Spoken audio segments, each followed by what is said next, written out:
distinguished guests. How many people in here work for a company, a corporation, or own their own business? Give a report. Put your hand up.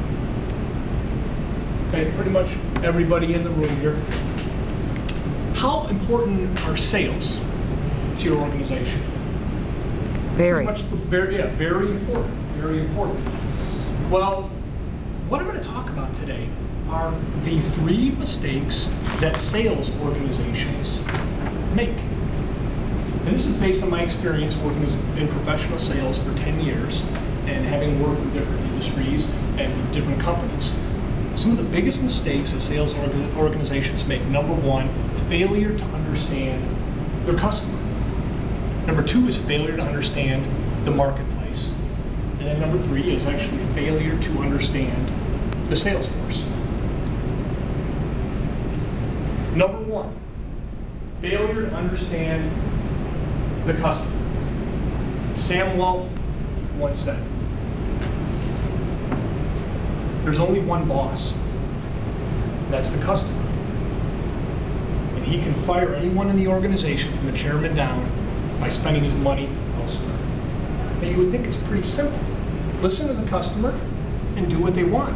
But what you find a lot of times is sales organizations, they're more interested in their well-being. Has anyone ever seen that triangle with the customer at the top, shareholder here, and the employee down here? They're saying the customer is the most important. Companies sometimes put profit objectives, return on investment, inventory management, and shareholder return as a more important topic instead of satisfying their customers. I've heard a lot of times salesmen, sales managers brag, hey, we're the biggest company. We got the most amount of employees. We've been in business 80 years. Customers don't care about those type of issues. They want a company that is going to solve their problems, that is going to come up with solutions that are going to help them improve their shareholder equity, help them improve their inventory, help them improve their profits.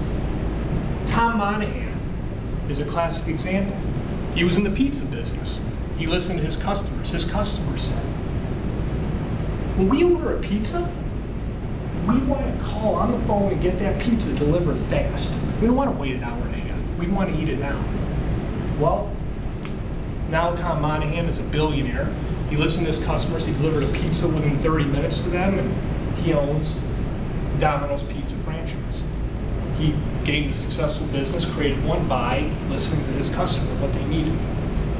Number 2 biggest failure companies make: failure to understand the marketplace.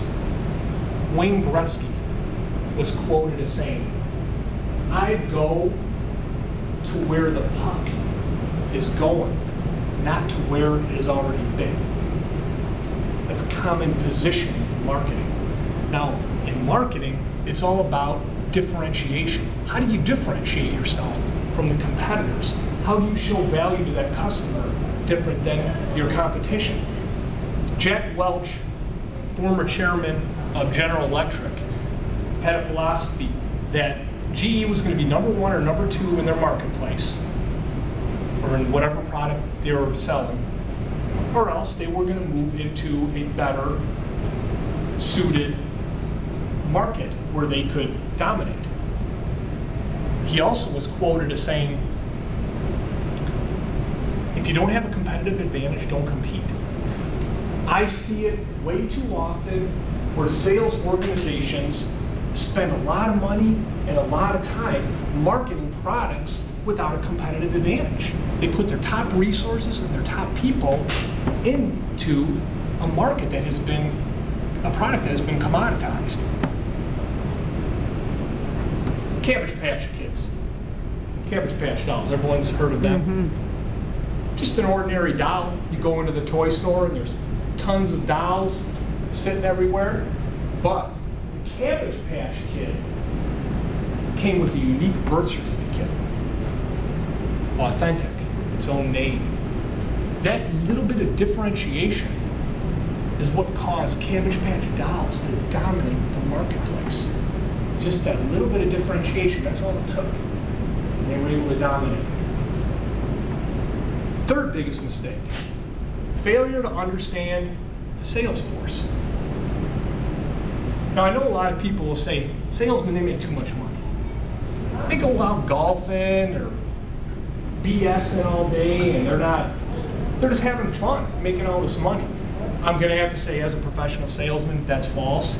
We actually take them out to nice restaurants and take them fishing.